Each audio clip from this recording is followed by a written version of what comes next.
उपयुक्ततावादी नीतिशास्त्राचा न्याय संकल्पनेचा असलेला संबंध चिकित्सकरित्या स्पष्ट करा.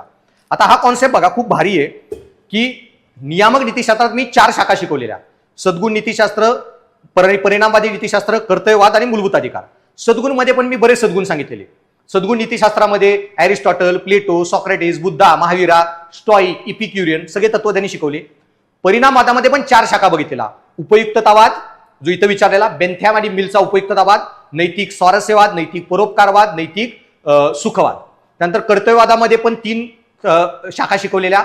भगवद्गीतेतील कर्मनैतिकता, गांधींच्या कर्मसिद्धांत आणि इमॅन्युअल कांटचा कर्मसिद्धांत आणि मग जॉन लॉकचा मूलभूत अधिकार सिद्धांत. याच्यामध्ये हा जो परिणामवाद होता ना, पूर्ण थेरी शिकवलेली, पण प्रश्न परिणामवादावर नाही. इथंच मुलं परिणामवाद म्हणजे काय लिहून येतात. मॅक्झिमाइज प्लेजर, मिनिमाइज पेन, जास्तीत जास्त लोकांच्या सुखाचे निर्णय घ्या, दुःख कमी करा. प्रश्न घुमून आलेला आहे, युपीएससी पॅटर्नवर आहे. ओके, की नुसतं नॉलेज नकोय त्यांना. आता तुमचं प्रशासनात तुम्ही उद्या नीट उपयुक्ततावाद लावू शकता का? त्यांनी काय म्हणले, उपयुक्ततावादी नीतिशास्त्राचा न्याय संकल्पनेशी असलेला संबंध स्पष्ट करा. स्पष्ट करा पण नाहीये, चिकित्सकरित्या स्पष्ट करा. म्हणजे उपयुक्तवादामुळे न्याय होतो.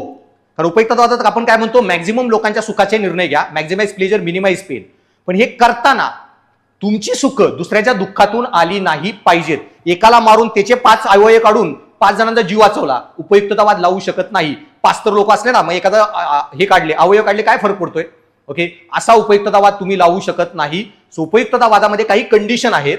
ओके, की मॅक्झिमाइज प्लेजर, मिनिमाइज करताना तुम्हाला समतेचं तत्व घेऊन चालावं लागतं आणि त्यालाच म्हणतात सामाजिक परिणामवाद, सामाजिक सुखवाद.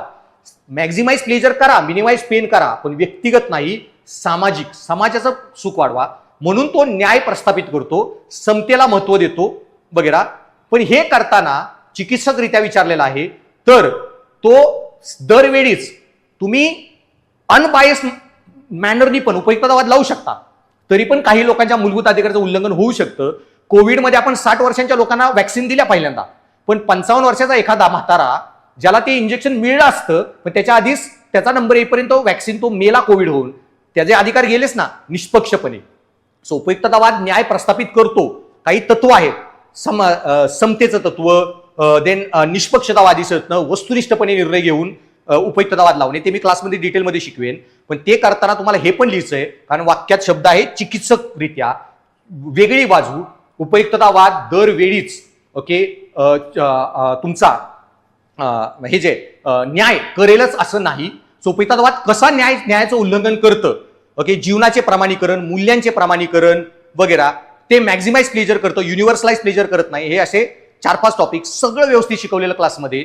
ओके, ऍज इट इज हे पण उत्तर तुम्हाला लिहिता येऊ शकतं.